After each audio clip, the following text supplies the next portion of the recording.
नमस्कार बच्चों, स्वागत है आप सभी का अपने ही YouTube चैनल मैथ सर्कल की एक और नई वीडियो में। आज का हमारा जो टॉपिक है वो है ब्रिज कोर्स का। हम यहाँ टॉपिक घटा या घटाना कर रहे हैं। पुराने वीडियोज़ में हमने जमा के कुछ कार्यपत्रकों को हल किया था और साथ ही साथ घटाने के भी कार्यपत्रक को हल किया था। यहाँ पर हम घटाने के कार्यपत्रक की ओर बढ़ेंगे। चलिए हम अपने टॉपिक की ओर बढ़ते हैं। जैसा कि आप स्क्रीन पर देख रहे हैं, कार्यपत्रक 3 जो घटा का कार्यपत्रक है, इसका तीसरा कार्यपत्रक यहाँ हम हल करने वाले हैं। तो चलिए बढ़ते हैं अपने टॉपिक की ओर। तो यहाँ पर पहला जो प्रश्न है कार्यपत्रक 3 का वो है 250 मीटर कपड़े की थान में से 140 मीटर कपड़ा काट लिया गया है, तो बताएं शेष कितने मीटर कपड़ा बचा। तो इसे याद करने के लिए हमें घटाना होगा। तो यहाँ पर हम 250 मीटर का एक कपड़े का थान है, इस थान में से हम 140 मीटर कपड़ा काट लेते हैं, तो शेष जो बचता है वो इस प्रकार, यहाँ आप इकाई का अंक देख रहे हैं 0, 0 में से 0 यहाँ पर 0 प्राप्त होगा। 5, 5 में से 4 जो दहाई पर है, इसको घटाएंगे तो 1 प्राप्त होगा। और सैकड़े में 2, 2 में से 1 घटाएंगे तो 1 प्राप्त होगा। इस तरह हमारा जो आंसर होगा वो 110 मीटर शेष कपड़ा हमारे पास बचेगा। इस तरह से हम हल करेंगे। आगे बढ़ते हैं अगले प्रश्न पर। अगला जो प्रश्न है वो है प्रश्न क्रमांक 2। एक पानी की टंकी में 2430 लीटर पानी है, उसमें से 1302 लीटर पानी इस्तेमाल हो गया है, तो बताएं टंकी में अब कितना पानी बचा। तो इसे भी हमें घटाना होगा। सर्वप्रथम पानी की टंकी में 2430 लीटर पानी है, इसमें से उपयोग जो किया गया है वो है 1302 लीटर पानी जो है वो इस्तेमाल किया गया है। तो यहाँ पर वही घटाने की प्रक्रिया लगाएंगे। तो यहाँ हमें इकाई के अंक की ओर एक उधार लेना होगा, तो ये 10 हो जाएगा। 10 से 2 गया तो ये बचेगा 8, और यहाँ बच जाएगा 2, 2 से 0 गया तो यहाँ बचेगा 2, यहाँ 4 में से 3 गया तो बचेगा 1, और यहाँ 2 में से 1 गया तो बचेगा 1। इस तरह हमारा जो आंसर है वो होगा 1128 लीटर पानी जो है वो शेष बचेगा। चलिए अगले प्रश्न की ओर बढ़ते हैं।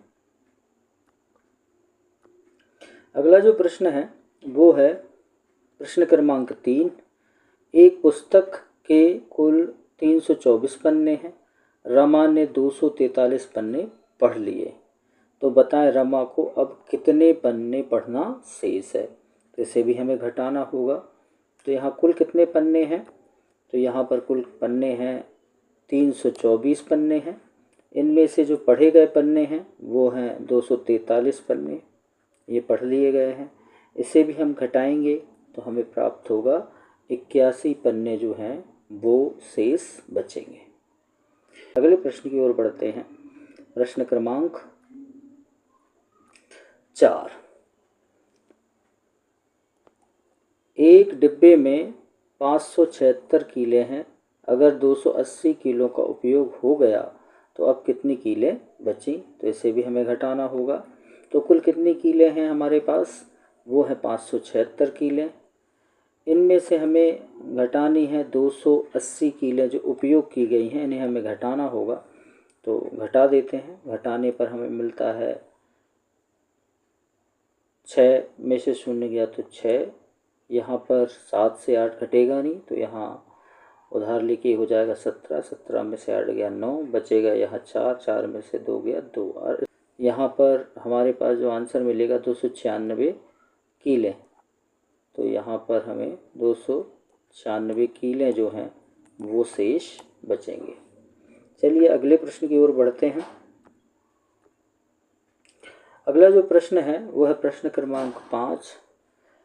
5483 में कितना जोड़ें कि 5785 प्राप्त हो। तो जोड़ने के लिए हम ये करेंगे, जोड़ वाली संख्या प्राप्त करने के लिए बड़ी जो संख्या है जितना हमें प्राप्त करना है इसमें से इस संख्या को हम घटा देंगे, अर्थात हमें मिल जाएगा 5785 में से हम 5483 को घटाएंगे तो हमें यहाँ मिलेगा 5 से 3 गया तो 2, यहाँ 8 से 8 गया तो 0, यहाँ 7 से 4 गया तो आ जाएगा 3 और यहाँ ये बचेगा 0, अर्थात 302 हमें आंसर में प्राप्त होगा।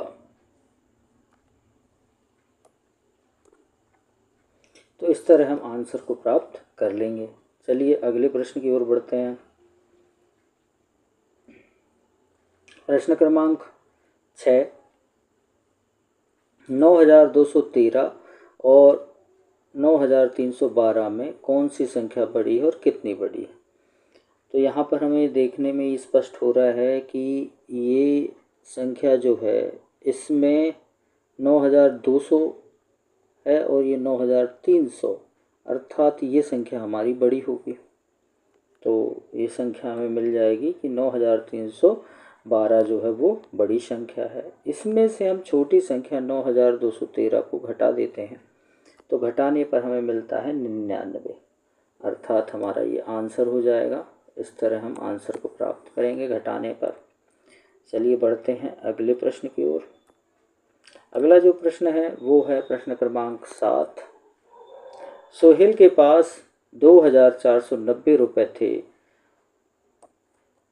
इसमें उसने 1025 रुपये की किताबें खरीदी, बताएं उसके पास अब कितने रुपए शेष बचे। तो इसमें भी हमें घटाना होगा, अर्थात यहाँ पर हम घटाएंगे तो हमें मिलेगा 2490 जो हैं वो कुल रुपए हैं, उनमें से जो खर्च किए गए रुपए हैं वो 1025 रुपये का उपयोग किया गया है। पर हमें मिलेगा, यहाँ 0 से 5 घटता नहीं है तो यहाँ पर हमें उधार लेना होगा, तो ये हो जाएगा 10 और ये बचेगा यहाँ पर 8। 10 में से 5 गया तो यहाँ बच जाएगा हमारे पास 5 और यहाँ 8 में से 2 घटेगा तो बचेगा 6 और यहाँ 4 से 0 घटा तो 4 और यहाँ 2 से 1 घटा तो बचेगा 1, अर्थात 1465 रुपये ये हमारा आंसर हो जाएगा। ठीक। प्रश्न क्रमांक 8। किन्हीं दो संख्याओं का योग 45,000 है, यदि उनमें से एक संख्या 22,500 है तो दूसरी संख्या ज्ञात करें। तो इसे भी हमें घटाना होगा। तो 45,000 टोटल संख्या है, इसमें से हमें 22,500 को घटाना है तो ये मिलेगा हमें 0, ये मिलेगा हमें 0, ये मिलेगा हमें 5 और ये बच जाएगा 4। 4 में से 2 गया तो 2 और यहाँ भी 4 में से 2 गया तो 2, अर्थात इस प्रकार हमें आंसर मिल जाएगा 22,500 दूसरी संख्या हमें प्राप्त होगी। तो ये हमारा आंसर हो जाएगा। इस तरह हम इन प्रश्नों को हल कर सकते हैं। घटाने का जो पूर्ण कार्यपत्रक है वो यहाँ पर हमने सॉल्व कर लिए हैं। आगे अगली वीडियो में हम गुणा के कुछ कार्यपत्रों को हल करेंगे, गुणा की प्रक्रिया को समझने का प्रयास हम करेंगे। तब तक के लिए धन्यवाद।